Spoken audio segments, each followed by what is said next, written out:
Welcome to Speak of the Devils, the premier podcast for Sun Devil Athletics. I'm Brad Denny with 3TV.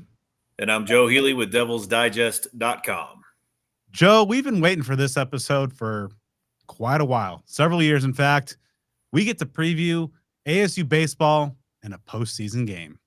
You know, it's something that a lot of us took for granted in years ago in the past. It was kind of an expectation for ASU baseball to not only make regionals, but that the expectations were far beyond that. Times are a little different now, as we've experienced. So Willie Bloomquist, as coach of the Sun Devils, can finally check that box of leading this team into this level of the postseason. So, we'll break down what you can expect this weekend in California, the teams that are involved, some things that are going on with ASU. Obviously, the Devils are not necessarily entering this level of the postseason with a great deal of momentum, but it is a momentous thing in itself just to get there. So we're going to certainly be hoping for this little bit of time off for ASU to get them right after bowing out of the Big 12 tournament, being one and done there. And, of course, that season-ending sweep at Oklahoma State to finalize the regular season. Hoping ASU baseball can turn the page and welcome this opportunity in the postseason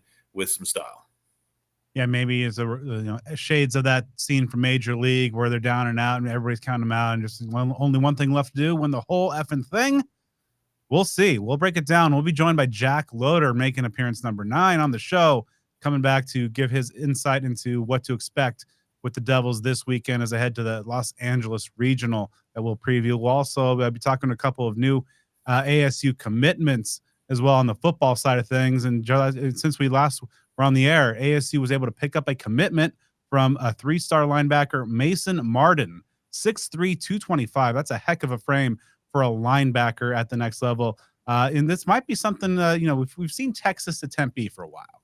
Maybe it's now Missouri to Tempe for linebackers, because this is a St. Louis kid, kind of shades of Keyshawn Elliott. And some stats from last season: 170 tackles, Joe, not too shabby. Also, over a 3.9 GPA. Then he's also going to be the latest in a string of Barrett Honors students for Kenny Dillingham. Yeah, another good gift for ASU. A player that I think some services have him as like an edge rusher. He's a linebacker. He, as you mentioned, really good size, and he can build from there depending on what the staff decides to do with him. And naturally, that keeps ASU in a pretty lofty position in terms of its team ranking. I believe they're inside the top 15. So, we'll see how things shake out as other schools begin to form their classes and some of that evens out. But, all in all, you got to be very happy with what ASU has done on the recruiting front. It's a very different game in that regard than it was even just, 5+ years ago, because your high school recruiting is not the only aspect. It's not your entire lifeblood of roster management and player acquisition year over year, but it's still a very important part, of course. All right, so let's get to know Mason Marden.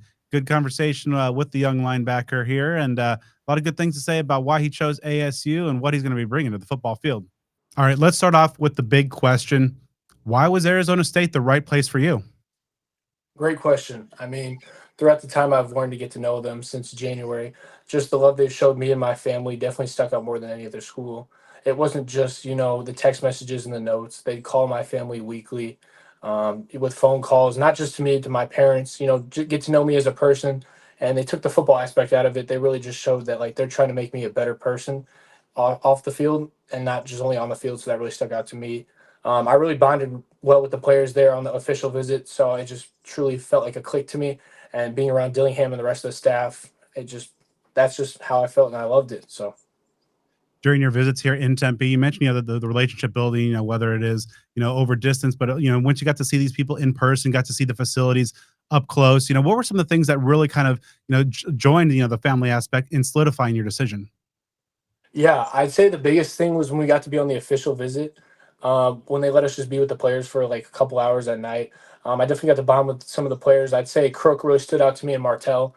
Me and Martell really matched in personality. I liked him a lot, and just the way they took me in, and the way they talked about how it's fun off the field, but once they get on the field, they lock in that thing.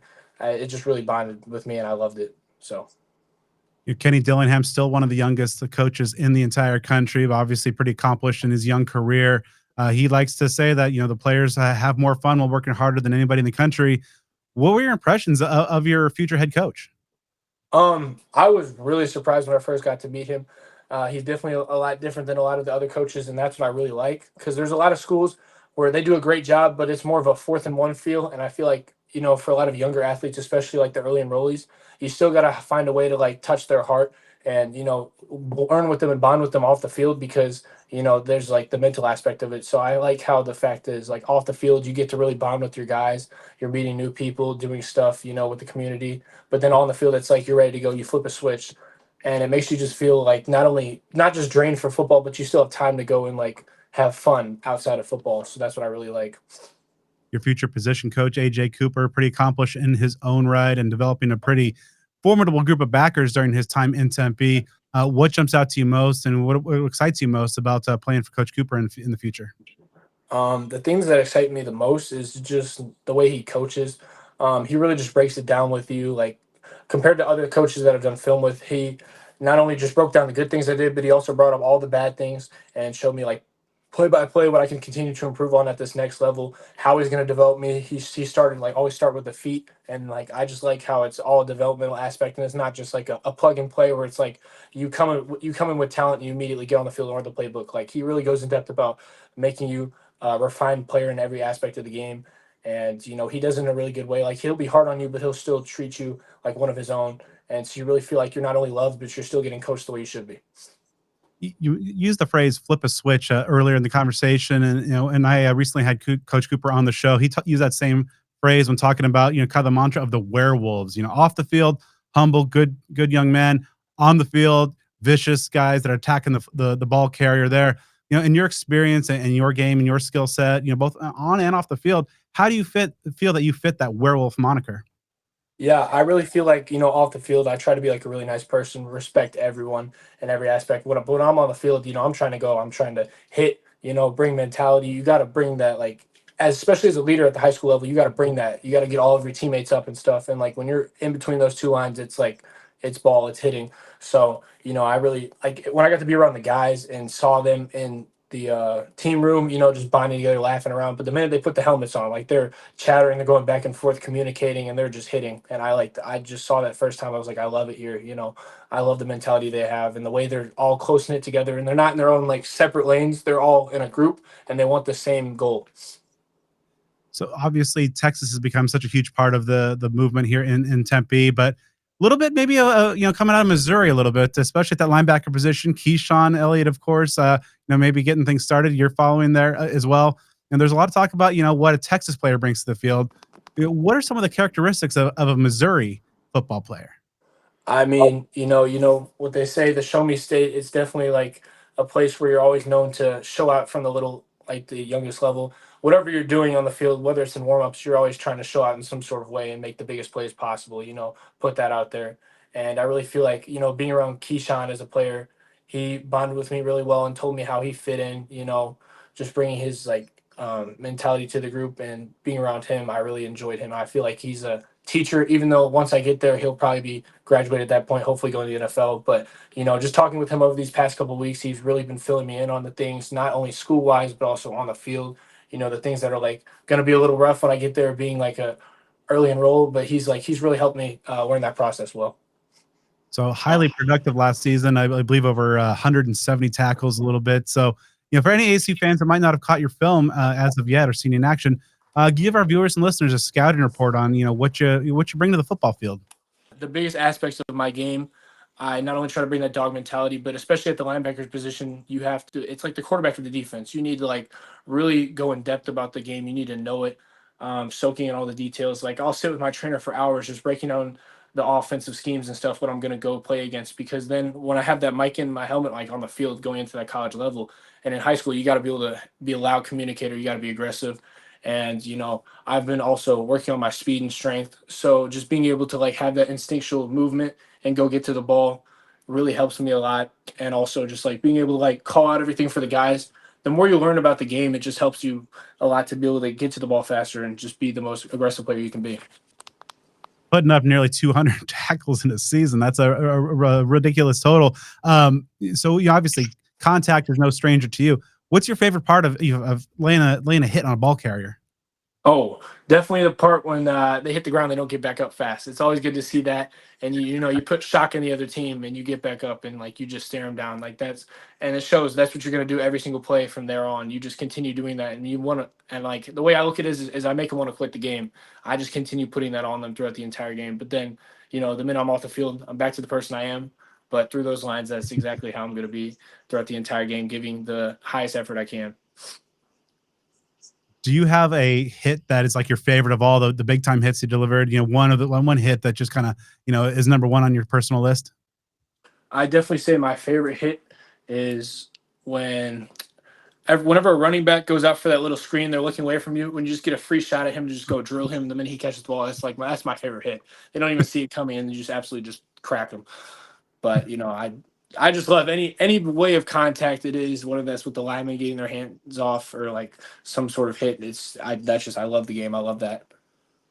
So when you got to know this defensive scheme of defensive coordinator Brian Ward, obviously, built on aggression, bringing the attack at the offense, what really jumps out to you most about the defense from a schematic perspective and your fit within that scheme?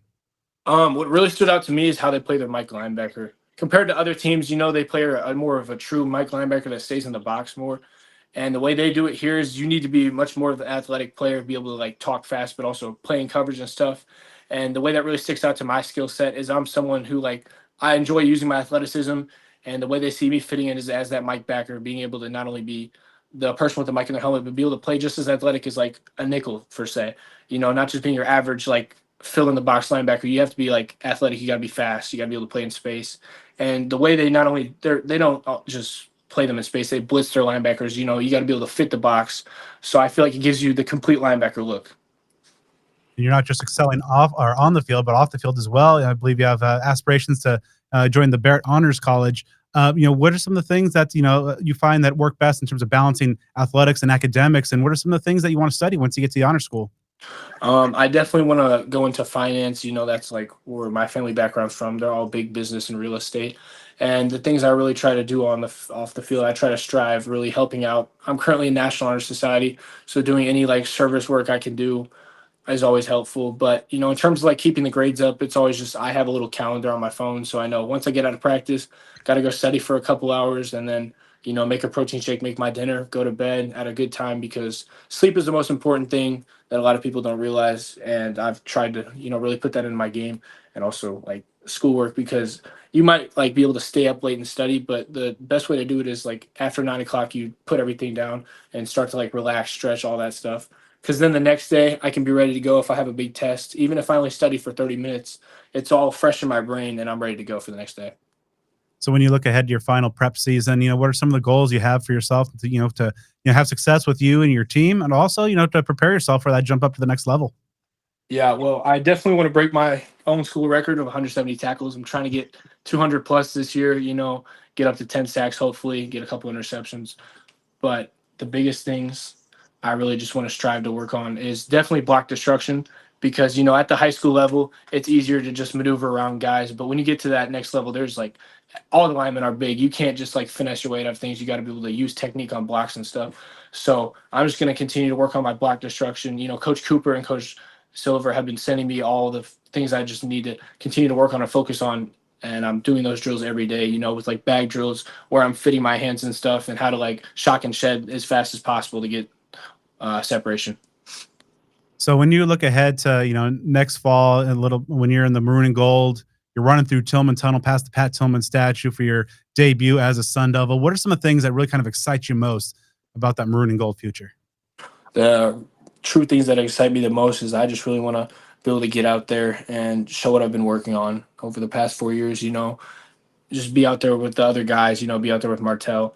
I really just want to like bring that Missouri feel to Tempe and show like what we're all about in the Show Me State, and, ball out to the best of my ability. All right, Joe, we haven't been able to do this since 2021. Let's dive into a preview of an NCAA regional.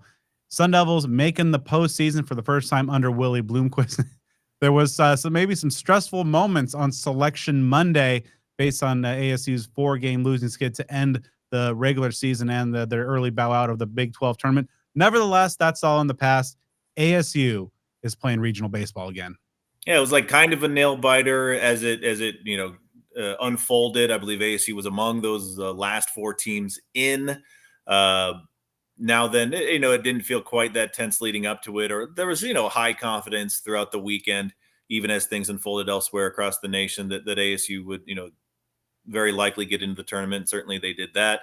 As we know, it's the first time since 2021 that ASU has made it to a regional. So that in itself, a bit of an accomplishment. It is a weird balance right now because, again, that is an accomplishment. That was a huge box to check for this program this season.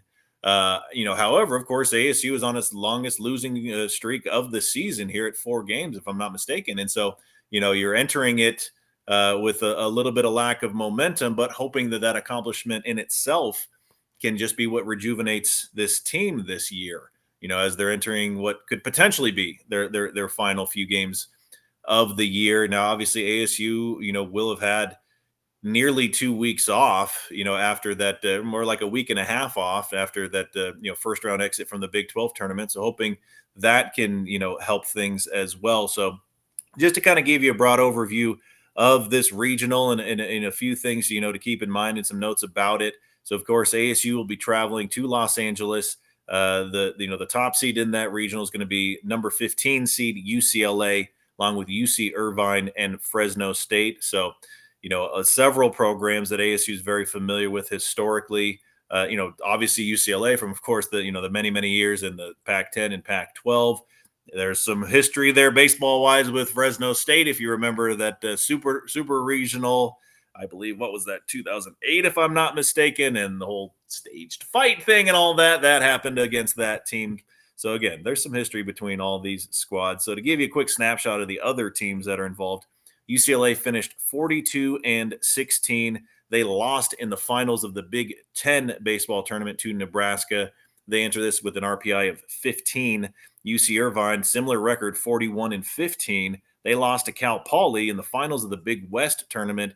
They've got an RPI of 23. So those are, 2 teams that are essentially within the nation's top 25 in that important category. Fresno State's a little different. I don't know that they would have made it into the tournament on their own regard, but they won the Mountain West tournament. So they've got a record of 31-27, an RPI of 102, however. But again, they struck at the right time, and they're entering this tournament with a great deal of momentum, having won their conference tournament. So ASU, of these teams that are going to be in this regional, ASU, as you all might recall, had a 2-game midweek set against UCLA, which they split, first losing 8-4 and then winning 2-0.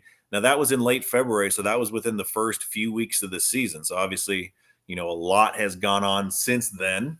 Since it has been a few years since ASU's been in one of these regionals, a reminder that it's a double elimination style. So each team is going to get a minimum of 2 games in.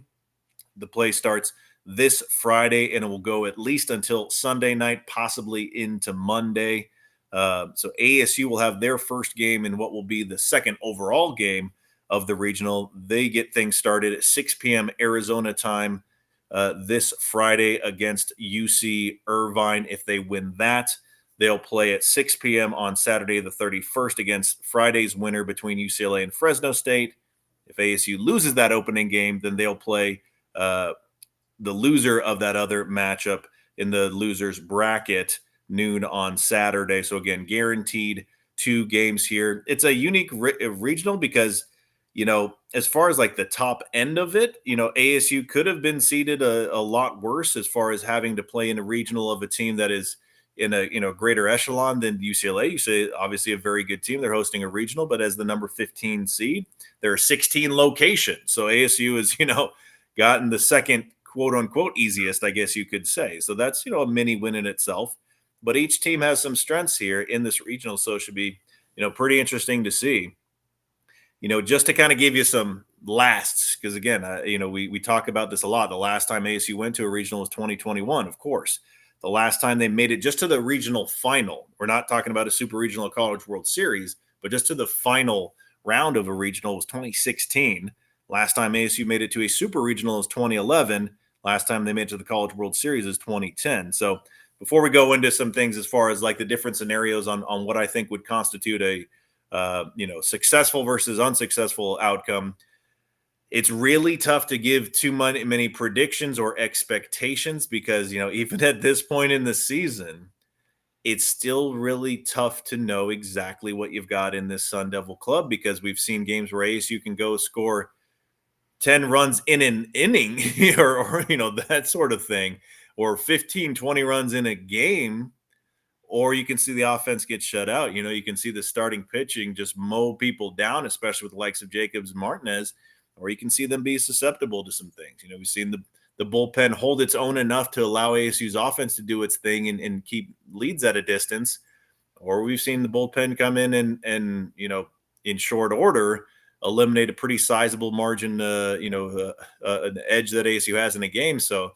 it's really tough to draw any sort of major conclusions. We're just really hoping for this, past week or so, as it is right now, since ASU last played, to have been, a good reset period and for the team to be focused and rejuvenated, and maybe that, monkey off their back aspect of just getting into the postseason can help them relax and cool down a little bit and play to the level of their capability. Yeah, I think that's the big question because this is such a boom or bust type of squad. Just so much talent on this Sun Devil roster. So many guys that are, we're going to be hearing their names called and in the upcoming MLB draft. But ultimately, at the end of the day, judged by the wins and losses, this I think has been kind of an underachieving type of squad.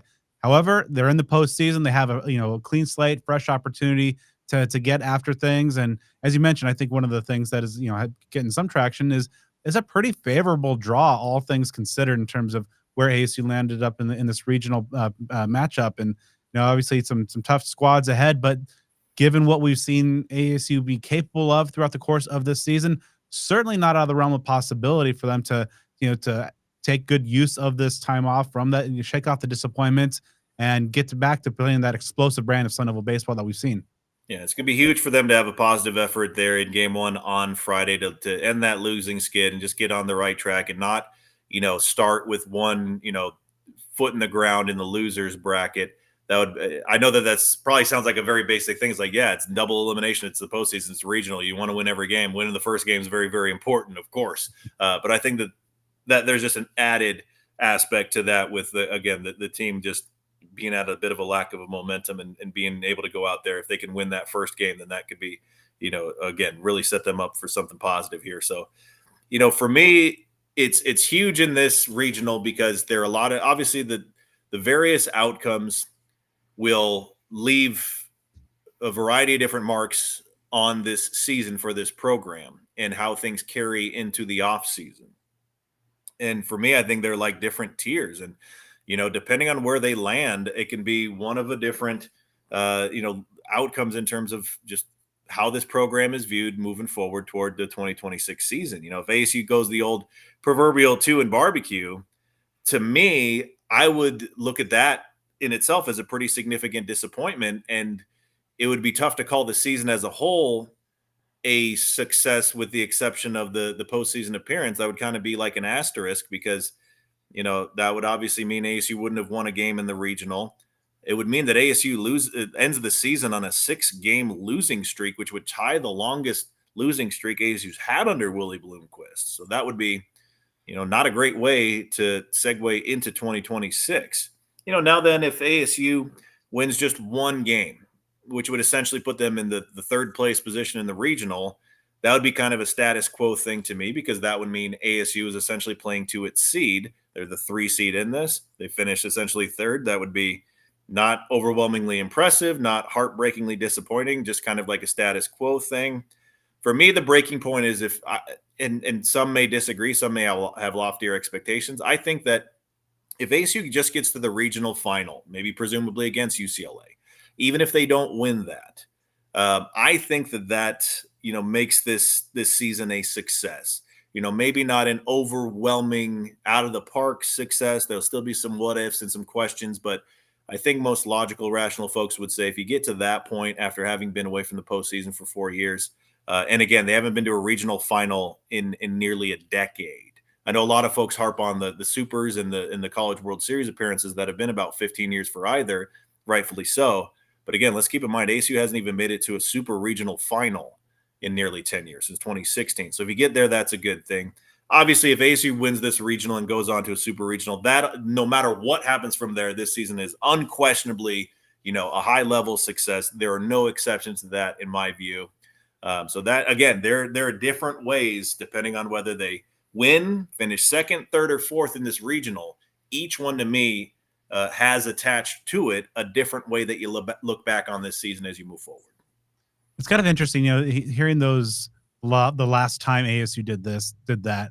I mean, in taking the macro view, Joe, I mean, ASU baseball inside and out, and just, for so long, it was just a machine, and just, going 50 some odd years, 30 plus wins, super regionals were a regular occurrence. And now we've had, all these notable droughts. Where would you just place this kind of what we've seen to this point of just in year 4 under Willie Bloomquist? These are his guys. To be one of the last 4 teams in a 64 team field, just where do you put that? And just, kind of the pulling back a little bit, it's cool that the, postseason, and we'll see what kind of run they can do, but pulling back a little bit on the macro view of the overall program trend line, where do you put that, the current trajectory, given what we've seen so far over these last 4 years?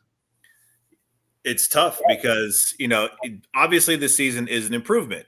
Just going by the numbers, going by the math. There are more wins than there have been before. That is an improvement. You get to the, to a regional. That is an improvement. Now, then there are drawbacks on, larger and smaller scales. There are issues, whether it's, with the bullpen or other things that have just been kind of problematic for a while and they haven't been cured, or just it's weird to harp on 4 games.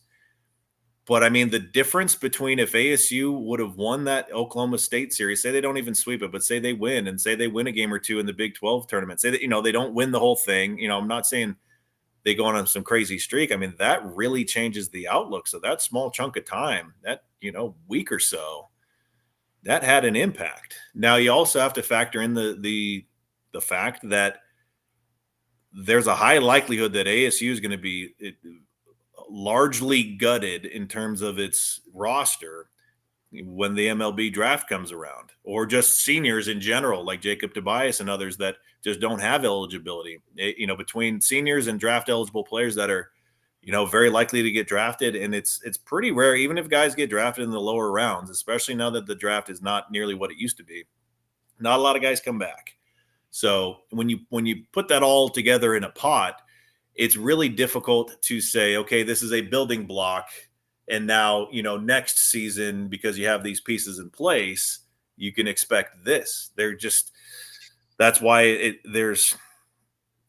that adds to me importance. I don't know that I'd say pressure, just importance on maximizing this postseason opportunity. Because again, it's not necessarily like last year coming to this year where, you had guys like Isaiah Jackson, Keen Vu coming back, others that just simply weren't yet draft eligible. Now you really have to rely a lot on the transfer portal, and ASU, of course, has done some amazing acquisitions in that, whether it's the likes of, King and Walker this year or Luke Keishel before, or the other pieces. But until that unfolds, you just don't know what you're dealing with. So it's such an unknown that you want to make the most of this opportunity. That's for sure. But the season to date, it's been an improvement. And they can really stamp a definitive level, a degree of improvement will be stamped this weekend one way or another. And like I said, if they go 2 and out, or maybe win a game and essentially finish 3rd in that regional, then that's going to be improvement, but to a marginal degree. So, folks should be, happy. It's not necessarily a ASU football 2023 to 2024, just superhuman change, but at least ticks things in the right direction. But no matter what happens this postseason, ASU is going to face a pretty substantial task when it comes to roster management. I mean, that's a topic for another day, but it is what it is. So that, again, like I said, to reiterate, I think that adds just a little bit of incentive to just really making the most out of this, because you're having a lot of guys that are going to be playing their last games in Sun Devil uniforms, and they hope that tenure with ASU lasts beyond this upcoming weekend. All right, so before we bring in Jack Loder to get his insight and expertise into the state of the program and what's ahead with this Los Angeles Regional, any final thoughts, Joe, or do we venture a prediction for how you see the the LA regional shaking out? It's so tough to say because I got to see what team shows up on Friday for ASU. If it's anything like what we've seen in these last 4 games, then that's really tough to predict, and it's tough to expect that version of this team is going to have much success. Now, then, if it's that version of the team that that we saw for a fair chunk of time, at least consistently, maybe not every single game, but for the last couple of weeks that led up to that drop off at Oklahoma State, then yeah, that's a team that could have a very good shot. I mean, they've beaten UCLA, and that's the top seed in this region. So I would say, I certainly expect them to win a game, and I'm not trying to have like the bare minimum, lowest possible expectations. But for them to, beat teams like a UC Irvine or UCLA in these high stakes situations, when like if you get into loser bracket stuff, you might have to throw some pitchers out there that you might not otherwise, or put them into scenarios that they might typically be in. So, like I said, I'd hope that ASU would finish no worse than 3rd in this region. I know that's a very, very low bar to clear. And then depending on what we see, especially on Friday, then the stakes may change. But right now it's just become a game-by-game thing because I honestly thought that ASU would do much, much better in the Big 12 tournament. I mean, certainly not lose and get shut out by BYU. So I really got to see what they're going to put on the field. But they have the capability. They certainly have they have the ability to do anything in this regional depending on what team shows up. All right. So, yeah, a lot at stake here. Starting off this Friday, 6 p.m., first pitch, ASU versus UC Irvine. All right. Now it's time to bring in Jack Loder. All right. The prophecy has been fulfilled. The Sun Devils are in the postseason, which means we're bringing back Jack Loder for appearance number 9. You don't want to be tied with Herm Edwards anymore. Now you're jumping up on the all-time leaderboard, tied with Ray Anderson, amongst others. But, pretty soon, perhaps if the prophecy keeps fulfilling itself, maybe next week we'll talk super regionals. But for now, let's talk regionals. Jack, how are you tonight? I'm great. I'm better now that I've jumped Herm. I think that puts me firmly ahead of him in ASU lore. That's, I think, a low bar, but it's good to clear Herm and kind of close that chapter in my Speak of the Devil's Quest. Ties me with Ray Anderson. Jumping him next, too, because those guys are in the rear view for Arizona State, and I want to be able to put them in my rear view on the Speak of the Devil's guest list. So I'm honored to finally pass Herm and chase down whoever may be next, because ASU baseball is still alive. And as long as they're still alive, I'm going to keep talking about them, even if I'm not on the beat anymore. So it's a fun show today for a number of reasons, Brad. But I think first and foremost, because I passed Herm. Yeah, because we've had you on, and we've never talked postseason. It's all been like speculative. This is actually, they're in, and we got games to talk about. Right? Yeah, last time ASU baseball was in the postseason was my junior year. I guess my sophomore year. Well, it's a little muddy because I did like 5 years, but it was 2021, and I was covering the team for House of Sparky. Shout out Brady Vernon. My first real break at Cronkite. And I was a Tracy Smith team, and we were covering that season through Zoom. We were at the stadium. There were full fans for maybe the back half of it that spring of 21, but it was mostly on Zoom. And they lost in the Austin Regional, I want to say. So it's been 4 long years for ASU baseball. Finally back in the postseason at the 11th hour of Willie Bloomquist's kind of clock, and they're back in it. And now it's a clean canvas.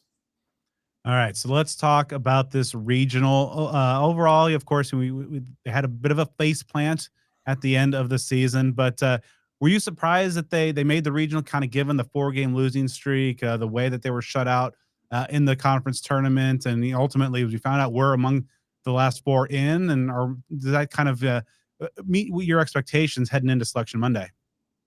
I wasn't surprised on Monday just because of all the projections had ASU in. Some of them had them as the last team in.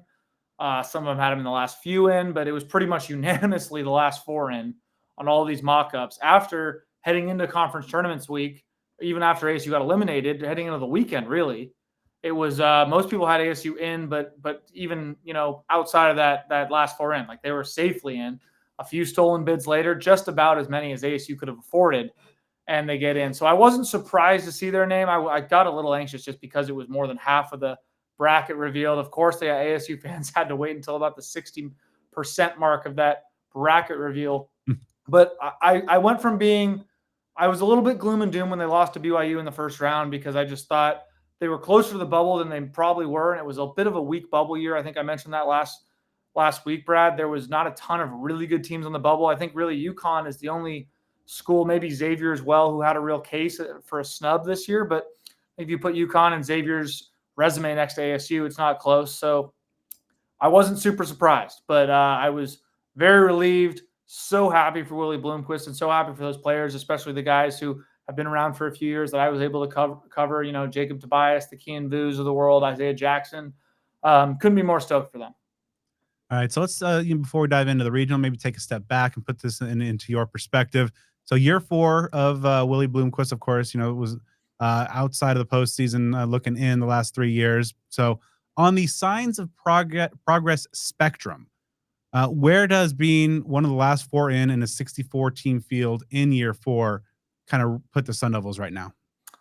It's pretty much the bare minimum of what I think the progress absolutely needed to be this year was getting in. And, you know, a couple weeks ago, it looked like they would be comfortably in and, you know, even be on that 2 seed line. I heard as recently as 3 weeks ago, hey, ASU could win the conference title outright and have a good showing in Dallas, and we could be talking about a Tempe regional. So that was as recently as 3 weeks ago. I think the fact that they kind of stumbled down the stretch and were one of those last 4 in, they still got it done. They're still playing this weekend. They might have a successful weekend, but I think as of right now, that was about the bare minimum of what people needed to see from this program. And I still don't think it guarantees that Willie's job is safe, but I think it definitely just checks that box of the bare minimum of what ASU needed to do this year.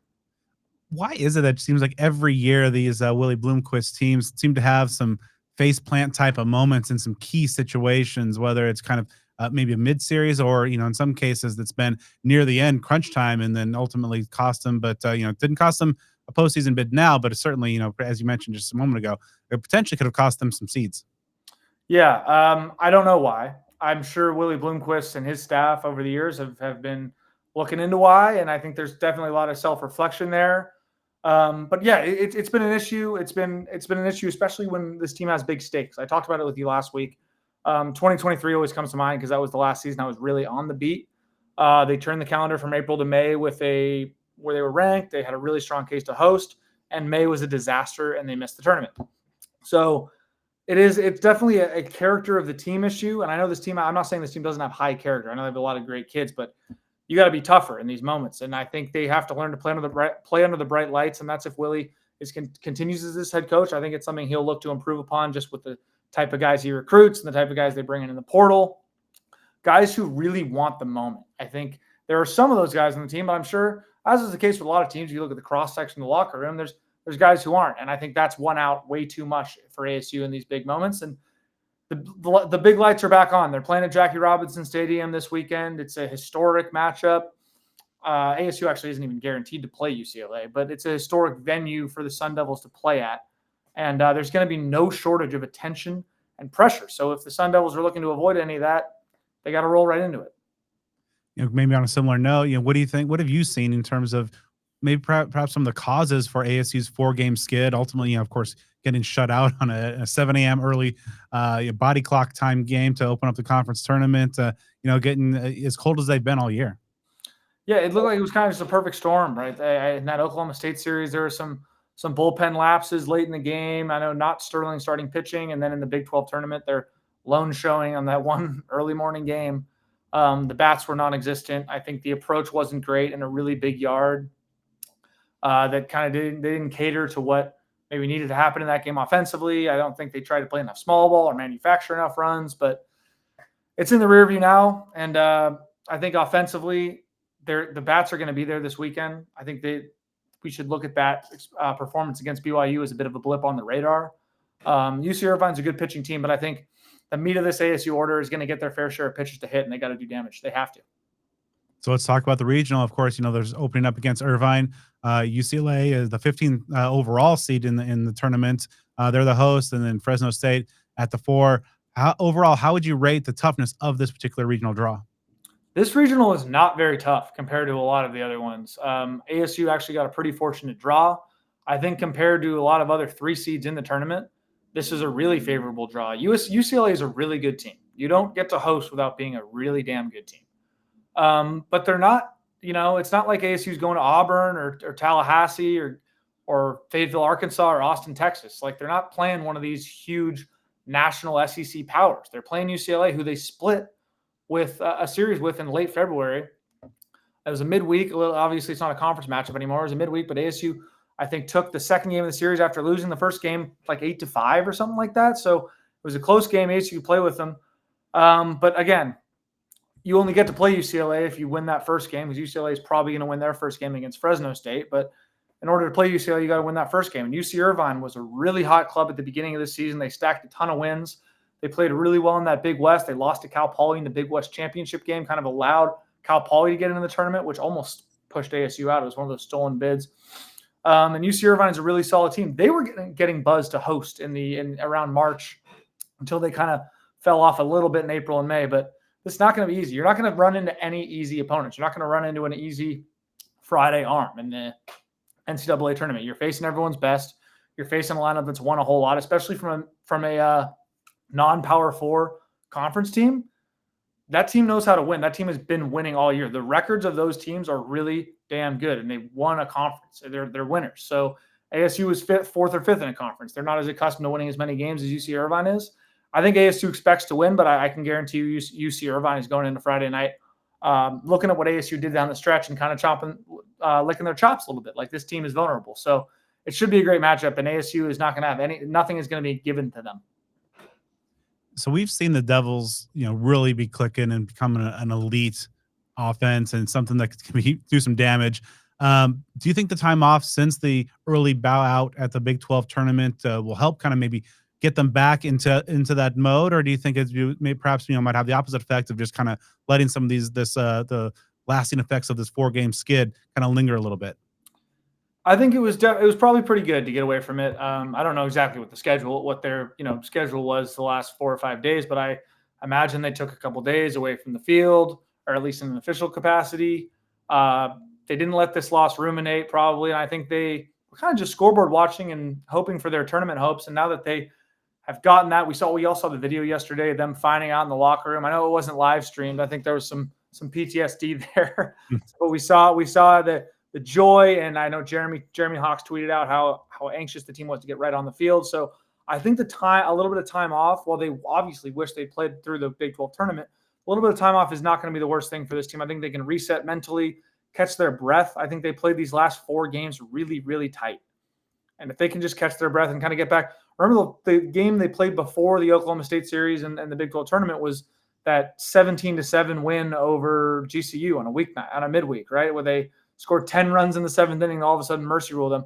That type of explosion is still in the tank. And it's Jacob Tobias, it's Isaiah Jackson, it's those guys, Brandon Compton, Matt King, like all these all Big 12 guys. I think I've had a lot of time to sit, think about it, watch some film, get in the cage, and I think they're chomping at the bit to get in the box and kind of play loose. I hope ASU plays loose, because the stakes are there, and whatever they've been playing like with stakes hasn't worked. So I hope they come in, and even if it's not true that they're playing with house money, even if they still have a lot to lose, which of course they do, it's their season, it's the future of their coaching staff, I hope they play loose on Friday night in LA. How much pressure do you think there is on the Devils to make a run here in the postseason, kind of given that a lot of the guys on this roster that have been playing such key roles are going to be out of eligibility, or likely off to a pretty decent draft spot next year? Yeah, believe it or not, I think a lot of the pressure is actually probably pretty internal, because I think ASU, especially during the Willie Bloomquist era, has kind of played its way out of national expectations, if that makes sense. I think a lot of people who follow college baseball really closely have kind of seen, sleeping giant, ASU's got a lot of talent, but time and time again, they've shown us in the last 4 seasons that they're not quite going to realize that talent. So I think the people holding them to the highest standard are themselves. Like, that's the people in that clubhouse. And I think these guys are going to play for Willie. They're going to play for the staff. They're going to play for each other. But the stakes, I think what can work in their favor is that the stakes are kind of intrinsic in that clubhouse. They can almost play with a chip on their shoulder. I've seen a few projections of this regional in the last 24, 30 hours, and maybe one of them has seen ASU even making it to the final round. Even ASU is mostly seen as a secondary team to UC Irvine. as they'll get knocked out. Maybe they'll beat Fresno State in that first losers bracket game. But I think ASU's got a great chance to win Friday and advance to the winners bracket. And the only people holding them back from that is going to be themselves. You think it adds a little bit more to that chip of the shoulder, maybe a little more fuel to the fire, seeing that the Wildcats were able to go in and make a run and take home the conference title? Probably. I mean, that's another troubling trend of Willie Bloomquist's tenure, is that in like each of these 4 seasons, ASU has started off with more momentum. I don't know about specific rankings, but more momentum and doing better than Arizona for much of the season. And in those 4 seasons, the Arizona has been hot at the right time. It's almost like the polar opposite of what has happened to ASU when the calendar flips to May. Same thing happened this year. Chip Hale's Arizona teams are tough, man. They're really good, and they're really tough, and they are timely. They're clutch. I think their pitching staff gets better over the course of the season, and they earn the 2 seed in a tough Oregon regional. I was talking to some Arizona fans on Twitter yesterday. I'm not sure you saw it, but some fans are saying that ASU probably got an easier regional. I don't disagree overall, but I just don't think you can compare 3 seeds and 2 seeds. Arizona's a pretty high 2 seed, right? They're in that top 25 overall range, whereas ASU is kind of a middle of the pack 3 seed, around 40 to 45. But it's always gonna be motivating, I think, to see them succeed and to see them kind of leave ASU in the dust in a conference tournament. We don't even have to say how much Willie hates Arizona. He despises the city of Tucson. I think he told us a couple years ago that he wasn't even going to stay down there. I think he when they played a 3-game series, I think he drove back and forth from Scottsdale to Tucson every day for that series. So maybe that's not true, but it was at least facetiously expressed. So always when they have success, I think it grinds everybody's gears, but none more than number 30. All right, so give us your top 3 keys for success for the Devils in the regional.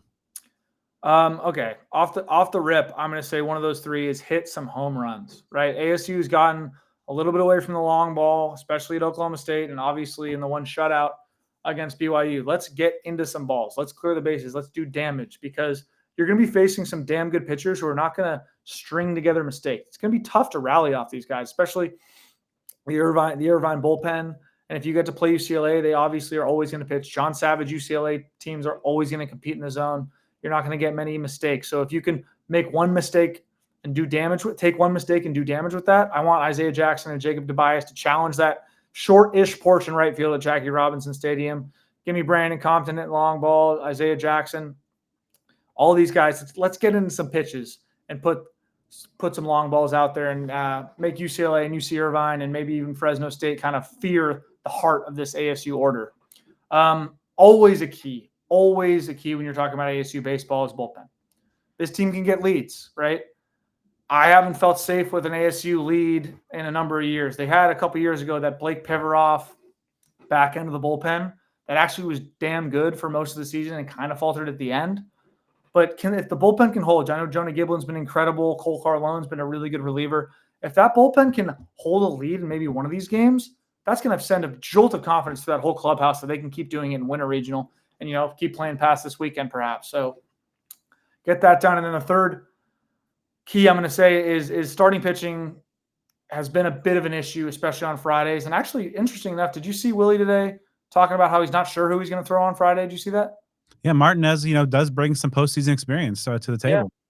Yeah. And Jacobs has great stuff. And he came into the season, one of a pretty coveted draft prospect, but he hasn't been the type of Friday dominant you want. I think he throws with a ton of swagger. I love watching him pitch, but I wouldn't be shocked. And I wouldn't even say it's a bad call if Willie went to Martinez on that first game on Friday. And then, you got Jacobs for the second game, because it's a double elimination. So whether or not you're playing in the winners or losers bracket on Saturday, you got Martinez for that one. So whoever is tabbed as that frontline starter really has to put in a strong effort. I think it would be demoralizing for ASU to be down in the first or second inning.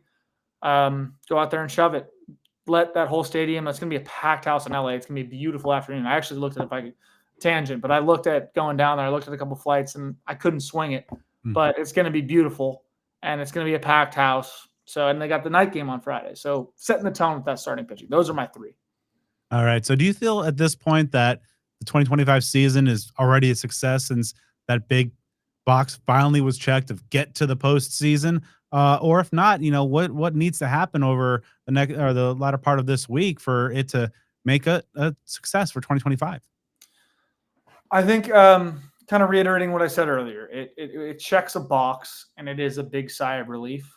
But I don't think you can call this season an objective success unless they are one of the last two standing this weekend, or of course if they get out of this regional. I still think that the talent of this roster, and in year 4 of a staff where it's been your guys for 2 years now, the results in a program like this with the resources like this one has to be better than everyone being excited about it, just a regional bid. It's a good step. I'm damn glad it happened because I love it for Willie and I love it for these guys that have been around. But I think there's work to do in terms of calling the season a real success. And I think if you ask Willie and the team that, they would probably agree with me. All right. So worst case scenario, if ASU should kind of go 2 and done and cap their season with a 6-game skid, what do you think the temperature on Willie's seat is? I think it's still pretty hot. I think a lot of that depends on what the coaching market looks like around the country. But I think there have been a lot of losses that have been head scratchers over the years. I think the way they finished is troubling. I'm not guaranteeing anything, and obviously I'm a Willie guy. I like Willie a lot, but it would not be a good look if they finished the season on a 6-game skid and were uncompetitive in this regional. I think that would be, it's obviously not as bad as missing the tournament, but there's more eyeballs in the tournament. So if ASU were to face plant, it would be in a way just as embarrassing. So really, really important that they get a win this weekend, at least one, hopefully 2, maybe 3 or 4. Get to that second weekend. And I think you can call this season an objective success. Obviously, if they get to the second weekend, and really if they're able to survive into the last couple teams.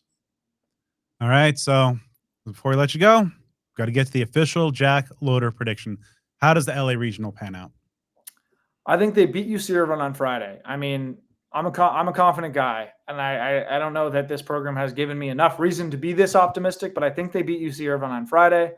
I think they lose to UCLA on Saturday in the winner's bracket game, and then I think, unfortunately, they probably drop a close one to Irvine in the Irvine after Irvine beats Fresno in that second day, and that the third day. That would be the third day of the losers bracket. So I think they go 1 and 2, but they get that first win. I think that would fall just short of calling the season a success, but they're competitive in both losses, so I don't think it would be an embarrassment. I think that would be kind of right around what they need to do to retain Willie. All right, we'll see how it all unfolds, but maybe if they keep things rolling and surprise us a little bit and make it to next week, we can get you into double digits on the all-time leaderboard. I'll be looking forward to that.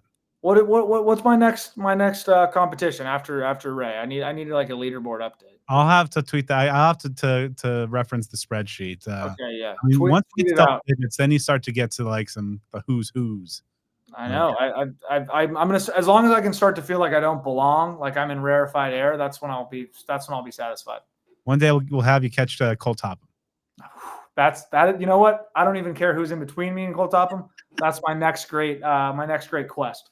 As we talked about a while back, ASU also picked up an intriguing wide receiver prospect, bringing some size in the room with the 6'6" Akim Lanieux. Coming up from the junior college ranks, spent the spring with Northern Illinois. I recently had a chance to catch up with him about why he wanted to become a Sun Devil and what he's going to bring to this offense. All right, so let's start off with the big question. Why was Arizona State the right place for you? Honestly, I came in and I felt I felt the home as soon as I honestly met Hans Ward and Dillingham, and it was good meeting them. So when I came out, I've been through I've been through JUCO, I've been through a lot, and I feel like from a coaching standpoint, from the resources and everything, I have all I need here to be successful. And they got some things going, and I like what they got going on. So, when you got to see these people face to face, meet them, get kind of the read on the vibe, the culture, see the facilities, firsthand up close. What were some of the things that really kind of solidified your decision in addition to kind of, that family feel and those relationships with the coaches? I'm sorry. Besides that, I say, this area is a real nice area that I feel like you could get yourself right in as far as training, development, and everything. Yeah, that's like the nutritionist, from the athletic coach, from Like it just was way more to it than just the coaches, yeah, of course. But I feel like the culture, the people, I met some of the guys as soon as I came out, and it was real open up to me. So it made me feel like I could be here and be there with them as well. So you mentioned you just got into Tempe, still in kind of settling down and getting to know your new home. What's your early impressions of Tempe and Tempe life? Tempe, I ain't gonna lie, it's way different from where I come from. I come from down south by the bayou, so all this is real different for me. It look nice out here. Like there's some stuff I tell myself I gotta take advantage of it for the next 3 years, 2-3 years that I'm here. I gotta definitely take advantage of it because you got a lot of people out here you can meet, connect with more forward than just football. Like you can build connections in life with some of the people that I know that I met so far. So it was pretty good. So coming from Louisiana, you mentioned the Bayou. So you're not, obviously summer's coming up here. So you're used to heat, but at least out here it's not too humid. Yeah, the humid heat is real different. The humidity is kind of like you walk outside sweating instantly. Like it's dry heat, so it's not really bad to me. I feel so it's a cool area, it's shade. I can step in the shade when it's not bad as it is. And I feel like Louisiana get worse. Like it's hot. It's real hot. So, of course, you're coming to play for a head coach in Kenny Dillingham, still one of the younger coaches in the country, but obviously somebody who's done some pretty great things at every stop along the way, especially here at his alma mater. What's your impression of just, what Coach Kenny Dillingham brings and what excites you most about playing for a guy like that? I feel like with him being a younger coach, yeah, he knows ball, yeah, of course, and he's bringing energy to the team as far as like he connect with us on a more level than just a head coach that's been in his position more. He really he's intrigued and he get into it with the team, so he really try to make everybody feel home. He always, he always around the building, holding doors, just talking to you and stuff. Like he's a great guy. Of course, your position coach, a guy who's a football legend in his own right, has a Super Bowl MVP trophy on his mantle. What excites you most about learning from Hines Ward for the next couple of years?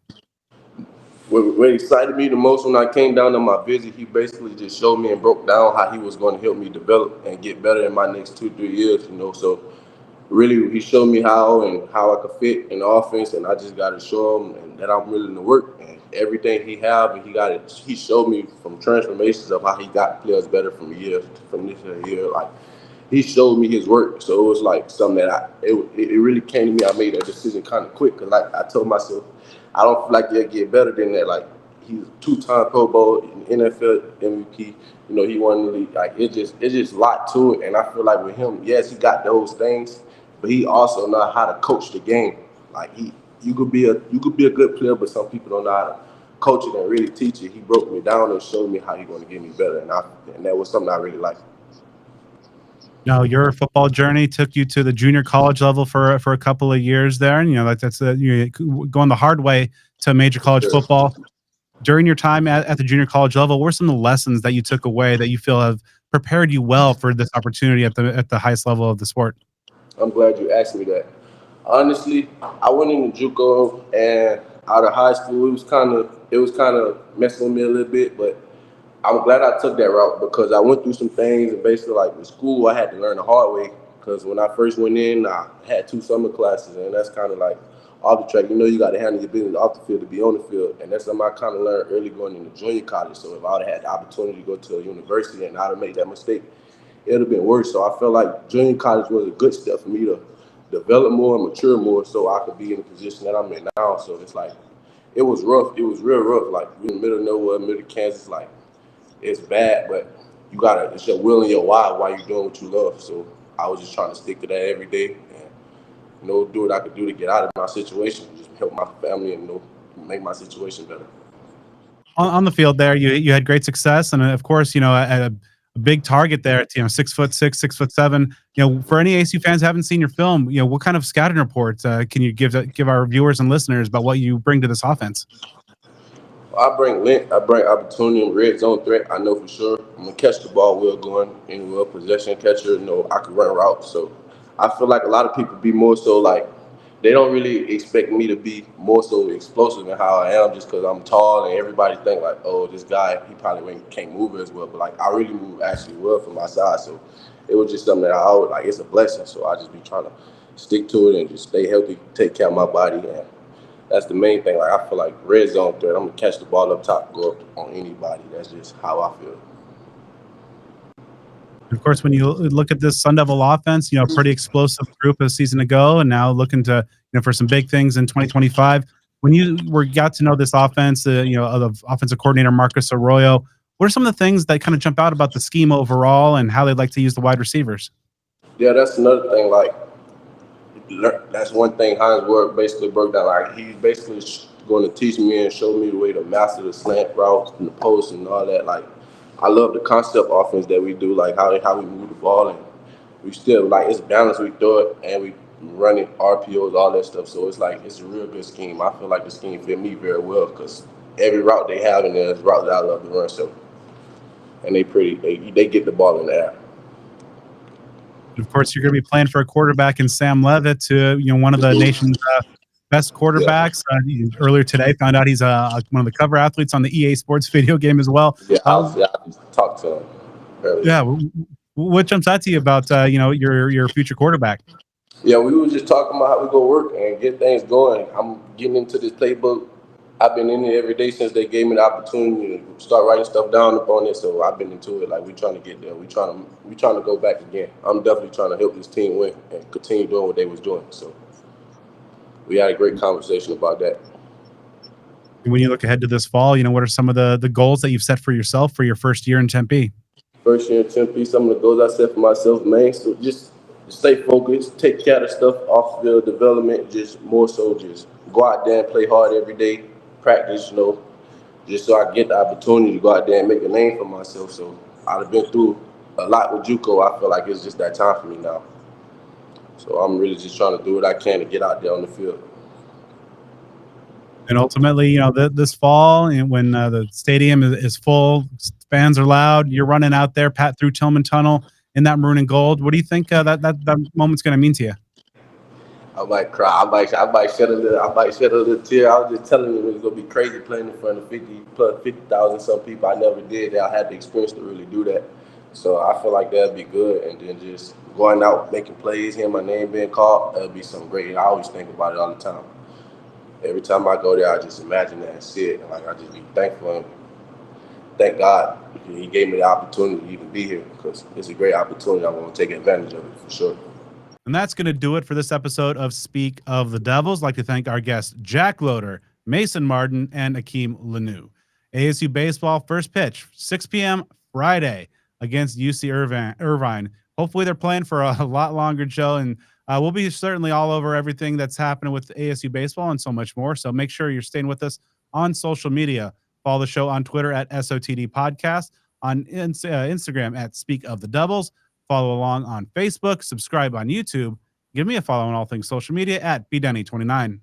And you can follow me at Joe Healy 42. And of course, we encourage you to support our incredible sponsors. A huge thank you to them, as always. Cactus Sports. They've got some things coming up for Father's Day. Check them out on social media. They've got some great deals. You can save some money and hook up the dads in your lives with some ASU gear. Jones Auto Group, the #1 place to go if you're a Sun Devil looking for a vehicle. We've referred a lot of folks in the Sun Devil community their way. Encourage you to check them out if you are in the market for a new ride. Burrito Express and Spaghetti Shack are incredible food sponsors, are great partners there. BE, it's as good as it gets when it comes to the burrito game. Spaghetti Shack, if you host events or involved with any sort of events that might benefit from a food truck, they're doing a lot of food truck stuff with Spaghetti Shack.